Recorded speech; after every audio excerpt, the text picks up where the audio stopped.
जय हिंद दोस्तों, स्वागत है आप सभी का सुरुचि स्टडी पॉइंट में।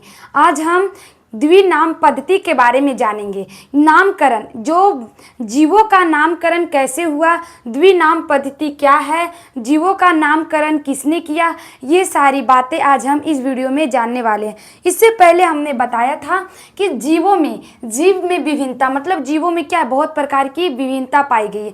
बहुत प्रकार की विभिन्नता है। रिसर्च के दौरान 17 से 18 लाख क्या मिली है, जीव की जातियां मिली हैं। जीव की जातियां मिली है। उसमें से करीब 12 लाख क्या है, 12 लाख क्या है तो जीवों का प्रजाति है, और 5 लाख लगभग पेड़ पौधे की प्रजातियां मिली है, पेड़ पौधे की जातियां मिली है। इस प्रकार से जीवों का क्या होता है, वर्गीकरण होता है। जीवों में विभिन्नता होता है। जीवों में क्या होता है, विभिन्नता होता है। इससे पहले हमने बताया था जीवों को वर्गीकरण उसके लक्षण के आधार पे, उसके गुणों के आधार पे, समानताओं के आधार पे, असमानताओं के आधार पे जीवों का वर्गीकरण किया जाता है। हमने ये सारी बातें इससे पहले वाले वीडियो में जाना। आज हम जानेंगे कि आखिर जीवों का नामकरण, हम लोग सुनते होंगे कि मनुष्य को क्या कहा जाता है, होमो सेपियंस कहा जाता है। तो बहुत सारे हमारे देश में बहुत सारे जीव हैं। हमारे देश में क्या, बहुत सारे जीव हैं। सभी जीवों के जातियों के बारे में, सभी जीवों के प्रजाति के बारे में पढ़ना पॉसिबल नहीं है। क्या नहीं करना, सभी जाति के वर्गों के बारे में पढ़ना पॉसिबल नहीं है। जैसे कि पक्षी है, पक्षी का बहुत सा प्रजाति है। अब हर एक प्रजाति को पढ़ना हमारे लिए क्या असंभव है। इसीलिए सभी को वर्गीकरण किया गया। सभी को क्या किया, वर्गीकरण कर दिया गया, क्लासिफिकेशन कर दिया गया जाति और वंश के आधार पे। किसके आधार पे, जाति और वंश के आधार पे उसका नाम दिया गया और उसका वर्गीकरण किया गया। उसका लक्षण देखकर, उसका शरीर की बनावट देखकर, उसका पहचान देखा कि उनकी समानताएं मिलती है कि नहीं, असमानताएं उनकी क्या है, पहचान मिलाया। ये सारी विधि से क्या किया, उनको समूहों में बांटा है। उनको क्या किया, अलग अलग समूहों में बांटा है, क्योंकि हर एक प्रजाति के बारे में पढ़ना पॉसिबल नहीं था। इसीलिए क्या किया गया, जीवों का वर्गीकरण किया गया।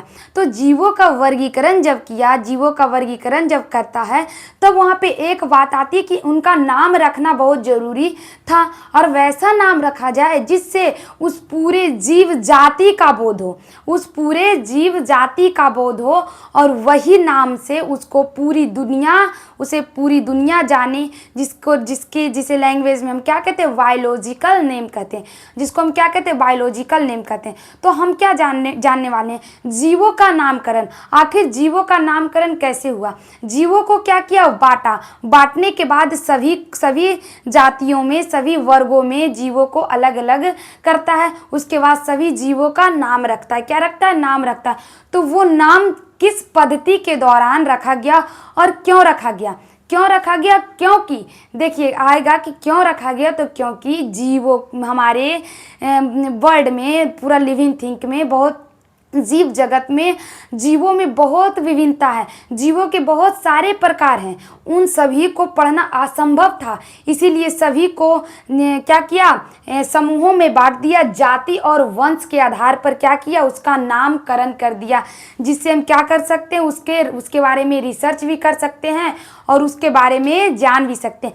अब जैसे देखिए, अब हम मनुष्य के बारे में, मनुष्य पूरी जाति, जब हम जैसे ही मनुष्य का नाम लेते हैं तो उसमें मनुष्य की पूरी जाति का बोध होता है।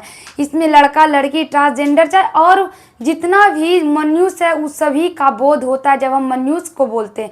मनुष्य तो बायोलॉजिकल लैंग्वेज में मनुष्य क्या है, सब एक है। लड़का लड़की जो भी है सब एक है, वो क्या है, मनुष्य है। तो उसको हम क्या कहेंगे, होमो सेपियंस कहेंगे। बायोलॉजिकल नाम उसका अलग है। जब कोई मनुष्य पे रिसर्च होता है तो बायोलॉजिकल लैंग्वेज में कहता हम होमो सेपियंस पे रिसर्च कर रहे हैं। मतलब क्या कर रहे हैं, जीव के मनुष्य जाति का हम लोग क्या कर रहे हैं, उस पे रिसर्च कर रहे हैं। तो क्या हुआ, हम क्या जाने कि लोगों को रिसर्च करने के लिए और अध्ययन करने के लिए, पढ़ने के लिए किसका जरूरी था? तो नामकरण जरूरी था। और लोगों और जातियों को क्या किया? जीवों को समूहों में बांटना बहुत जरूरी था। इसीलिए क्या किया गया? वर्गीकरण किया गया और नामकरण किया गया। अब देखिए हम पढ़ते हैं जीवों में नामकरण। जीवों को नामकरण मतलब जीवों में नामकरण कैसे किया गया? जीवों में नामकरण करना क्यों जरूरी था? जीवों का नामकरण विज्ञान की वह विधि जिसके द्वारा प्रत्येक जीव को विशिष्ट और वैज्ञानिक नाम दिया जाता है। कहा गया है जीवों का नामकरण विज्ञान की वह विधि है, जीवों का नामकरण विज्ञान की वह प्रोसेस है जिसके दौरान क्या किया जाता है? प्रत्येक जीव को विशिष्ट और वैज्ञानिक नाम दिया जाता है। उसको क्या दिया जाता है? वैज्ञानिक नाम। वैज्ञानिक नाम कहने का अर्थ क्या? उसको जो भी साइंटिस्ट उसे खोजते हैं उनको एक ऐसा वैज्ञानिक नाम देते हैं जिससे उस नाम से उसे पूरी दुनिया जानती है। उस जाति का सिर्फ एक ही नाम होता है, ये नहीं कि अलग अलग। हम लोग का क्या? हम लोग का घर का नाम, परिवार का नाम अलग अलग होता है कि घर में हम लोगों को कुछ और नाम से बुलाते, उसको क्या कहते हैं? हम लोग का फैमिली नेम है। लेकिन बायोलॉजिकल नेम सबका मनुष्य का एक है जिसको हम क्या कहते हैं? होमो सेपियंस कहते हैं। क्लियर? जिसे द्विपद नामकरण पद्धति कहते हैं। द्विनाम पद्धति या द्विपद नामकरण पद्धति कहते हैं। द्विपद नामकरण पद्धति कहने का अर्थ क्या हुआ? जो साइंटिस्ट है उसको दो नाम को मिलाकर क्या करता है? एक नाम रखता है। जैसे देखिए जाति और वंश दो नाम रखते हैं। जाति और वंश के आधार पर जो साइंटिस्ट है वो जीवों का नामकरण करते हैं। पहला जाति और दूसरा वंश। पहला क्या है? जाति और दूसरा वंश के आधार पर क्या करते हैं? उसका नामकरण करते हैं। इसीलिए क्या कहा जाता है? द्विपद नामकरण पद्धति कहा जाता है। द्विपद नामकरण पद्धति में वंश भी होता है और जाति भी होता है। वंश और जाति को जब मिला दिया जाता है तब उसका बायोलॉजिकल नेम एक बनता है। जैसे देखिए मनुष्य का नाम है क्या है? मनुष्य का नाम जो है होमो सेपियंस है, लेकिन उसका जाति क्या है? पूरी मनुष्य जाति। ये नहीं कि आपका पर्सनल जाति की है कि हम भूमियार हैं, हम पंडित हैं, हम चौहान हैं, ये नहीं होना चाहिए। क्या होना चाहिए? आपका बायोलॉजिकल जाति, आपके लक्षणों और गुणों के आधार पे आपको जाति रखा गया है, वंश रखा गया है। लक्षण और क्या? आपके लक्षण के आधार पे, आपके डीएनए के आधार पर आपका वंश डिनोट किया गया है। लेकिन जाति और जाति रखी गई है कि ये जितनी भी लक्षण जिसके अंदर पाया जाएगा उसको क्या कहेंगे? हम मनुष्य जाति कहेंगे। तो इस प्रकार होता है। क्या होता है? हमारा जाति और वंश के आधार पे द्विनाम पद्धति रखाता है। तो देखो जिसे द्विपद नामकरण पद्धति कहा जाता है और पूरी दुनिया यह कैरोलस लीनियस, इसको क्या कहा जाता है? उस नाम से पूरी दुनिया जानती है। वो जो नामकरण रखता है, जो भी वैज्ञानिक द्विनाम पद्धति के दौरान किसी भी जीव जाति का वह नाम रखते हैं उसको उस नाम से उसे पूरी दुनिया और उसी नाम से उस पर क्या होता है? साइंटिस्ट लोग रिसर्च करते हैं। लेकिन ये काम पहले किसने किया था? मतलब जीवों का नामकरण करने का श्रेय किसे जाता है? तो जीवों का नामकरण करने का श्रेय कैरोलस लीनियस को जाता है। कैरोलस लीनियस ने सर्वप्रथम जीवों का नामकरण रखा। कौन? Carolus Linnaeus. कैरोलस लीनियस जो होते हैं वह क्या करते हैं? द्विनाम पद्धति का नामकरण करते हैं। नाम दो चीजों से मिलकर बना होता है। जैसे कि हमने बताया कि जो साइंटिस्ट नाम रखते हैं वो दो चीज से मिलकर बना होता है। दो चीज कहने का अर्थ क्या हो? पहला वंश और दूसरा जाति। पहला क्या हुआ बाबू? पहला वंश और दूसरा जाति। ये दो नाम से मिलकर, ये दो चीजों से मिलकर एक नाम बनता है जिसको क्या कहते हैं? द्विनाम पद्धति द्वारा उस जीव का या उस जाति के जीव का नामकरण हो जाता है। जैसे आप लोगों का नाम क्या होता है? नाम रखाता है ने, नाम संस्करण होता है। जिसमें क्या होता है, बच्चा का नाम रखा जाता है। तो क्या आपका भी नाम दो चीज से मिलकर बना है ने। एक आपका नाम होता है जैसे कि मेरा नाम सुरुचि है, उसके बाद हम टाइटल में मिश्रा लिखते हैं। तो ये जो मिश्रा है क्या हमारी जाति को बोध कर रहा कि हम इस जाति से आते हैं, ऐसा होता है जाति से। और जो सुरुचि है वो क्या है, वो हम नाम रखा गया है, क्या गया, नाम रखा गया। तो दो नाम से, हर एक व्यक्ति का दो नाम से बना हुआ नाम सुरुचि। जैसे किसी का नाम पल्लवी कुमारी, किसी का नाम प्रभा कुमारी, किसी का नाम सुरुचि मिश्रा। तो ये दो नाम पद्धति के दौरान आपका क्या है, आपका भी नाम है, आपका भी नाम है। ऐसा हम समझाने के लिए करें। उसी प्रकार देखिए जब कैलुरस लीनियस जो थे वो की करते हैं, दो चीज को मिलाते हैं, एक वंश को मिलाते हैं और दूसरा जाति को मिलाते हैं। एक वंश को और दूसरा जाति को जब दो चीज मिलता है तब क्या बनता है, बायोलॉजिकल नेम बनता है, जिसको क्या कहते हैं, बायोलॉजिकल लैंग्वेज में उसको कहते हैं कि क्या है, वैज्ञानिक नाम दिया गया है। इस जीव का वैज्ञानिक नाम ये है। तो हम लोग का जो नाम है वो हम लोग का वैज्ञानिक नाम नहीं है, वो तो हम लोग का पारिवारिक नाम है, हम लोग का पर्सनल नेम है।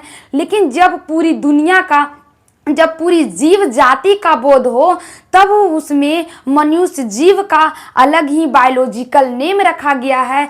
जब पूरी मेढक जाति का बोध हो तो उसे अलग ही बायोलॉजिकल नेम दिया गया है। जब पूरे बिल्ली जाति का बोध हो तो उसे अलग ही बायोलॉजिकल नेम रखा गया है।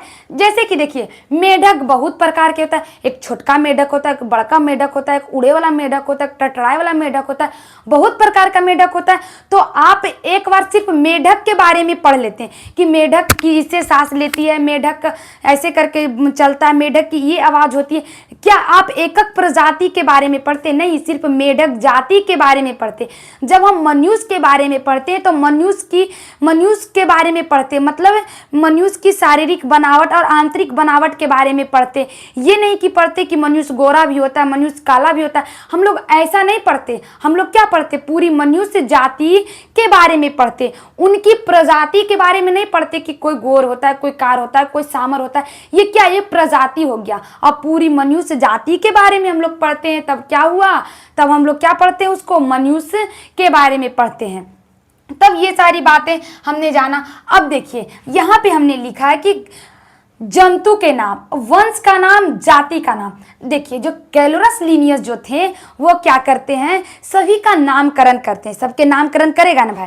अब वो खोजा इतना मेहनत से तो नामकरण तो करवे करेगा। जैसे हम लोग जन्म लेते हैं तो पंडित जी नामकरण करते हैं, लेकिन बायोलॉजी में याद रखिएगा जो लीनियस था ने, कैलुरस लीनियस, वो नामकरण करता है। तो देखो मेढक क्या हुआ, जंतु। मेढक क्या हुआ, जंतु। लेकिन उसका वंश क्या है, राणा।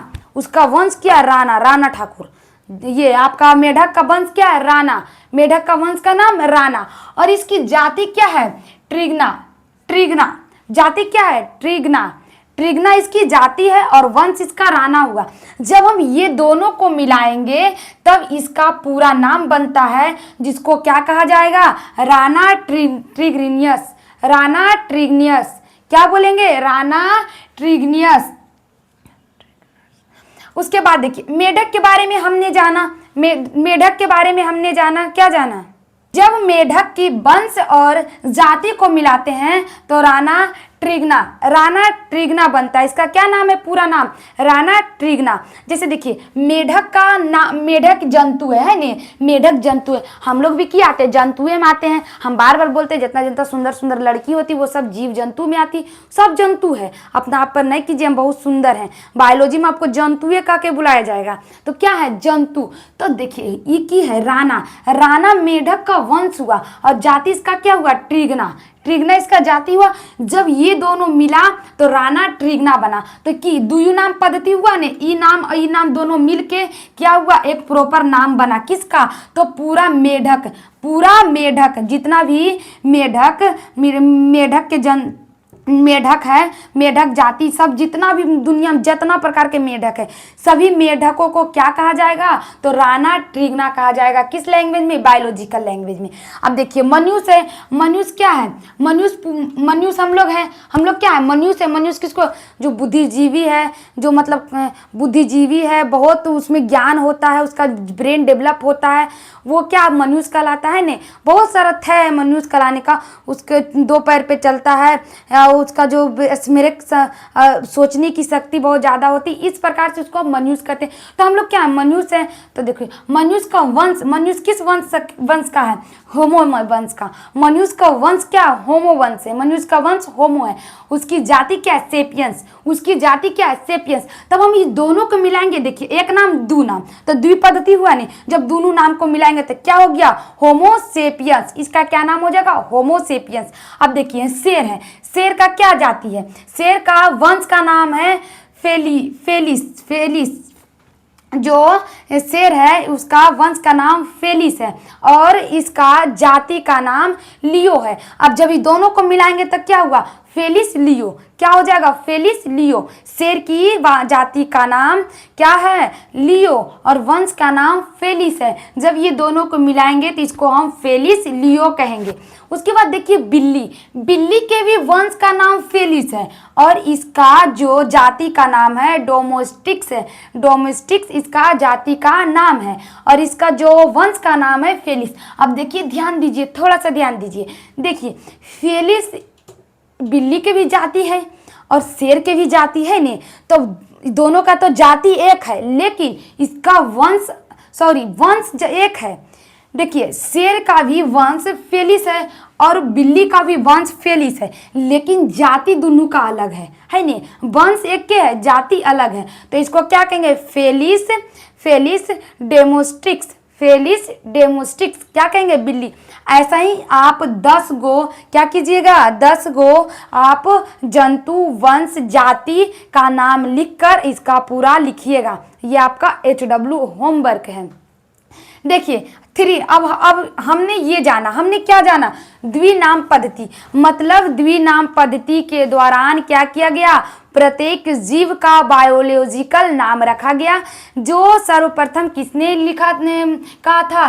कैलुरस लीनियस। जो सबसे पहले कैलुरस लीनियस जो थे, इसका क्या करते हैं? इसके बारे में बताते हैं और इसका नामकरण करते हैं। अब देखिए हम पहले भी बताएं, अब हम अरस्तु के बारे में अब हम सीक्वेंस से पढ़ेंगे कि आखिर जीवों के बारे में। अब तो नामकरण हो गया ने, अब तो नामकरण हो गया। अब हम पढ़ेंगे कि जीवों को और पादपों को अलग कैसे किया गया, कि जीवों और पादपों को अलग कैसे कैसे किया गया। कौन कौन आते हैं जीवों को, कैसे जीव को अलग करते हैं, फिर पादप के अलग करते हैं, फिर कोई आते हैं जो फिर से जीव और पादप के अलग करते हैं, उनको गुण और लक्षण के आधार पे। ऐसे करके हम बहुत 2 3 4 क्या पढ़ेंगे? वैज्ञानिक साइंटिस्ट के नाम पढ़ेंगे। तब जाके हमको पता चलेगा कि जीवों को अलग कैसे किया गया, अलग अलग भागों में कैसे बांटा गया। ये सारी बातें हम जानेंगे। पहले देखिए आज हम जानते हैं अरस्तु। अरस्तु कौन थे? अरस्तु कौन है? बायोलॉजी का फादर और जियोलॉजी का भी फादर कौन है? अरस्तु है। अरस्तु ने की किए दोनों पूरे जीवों को 2 भागों में बांटा। जो अरस्तु जो थे पूरे जीवों को 2 भागों में बांटा। पहला जंतु, दूसरा वनस्पति।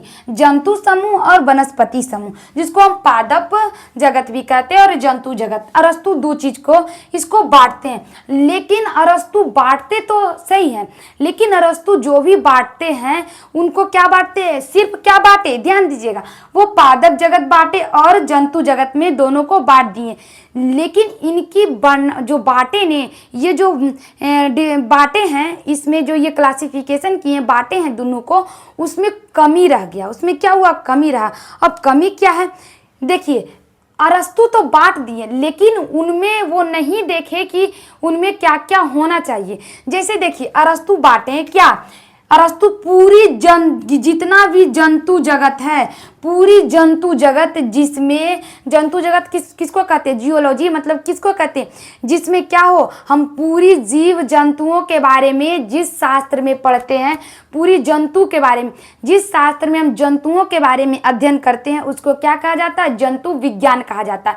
तो ये पूरी जंतु, जितना भी जंतु है उसको क्या किस में रखा गया, जंतु में रखें। और जितना भी पेड़ पौधा है, वो छोटा से बड़ा सब पेड़ पौधा को वनस्पति विज्ञान में मतलब वनस्पति जगत में रखते हैं। और जितना प्रकार के जीव हैं, जितना प्रकार के जंतु हैं, वो सभी को किस में रखते हैं, तो जंतु समूह में रखते हैं।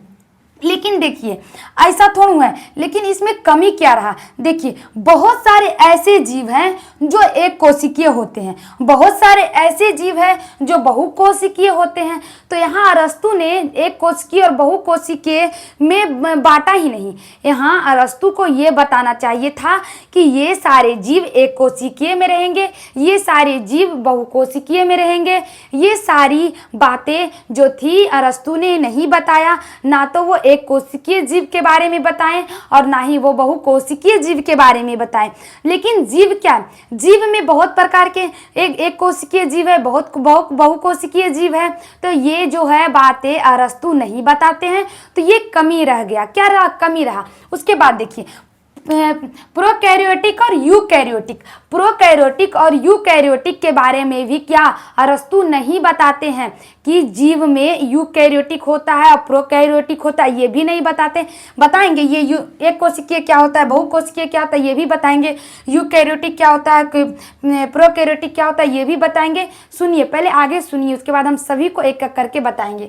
फिर देखिए प्रकाश संश्लेषण। अब देखिए ये तो जंतु है, जंतु में ये सब होता है, ये सब बताना चाहिए था अरस्तु जी के। अरस्तु को बताना चाहिए था कि सब, अरस्तु को सोचना चाहिए कि छोटा छोटा भी बहुत सारा ऐसा जीव होता है, बड़ा बड़ा भी जीव होता है, तो सबके में एक के श्रेणी में कैसे रख देंगे, कुछ तो डिफरेंस होगा।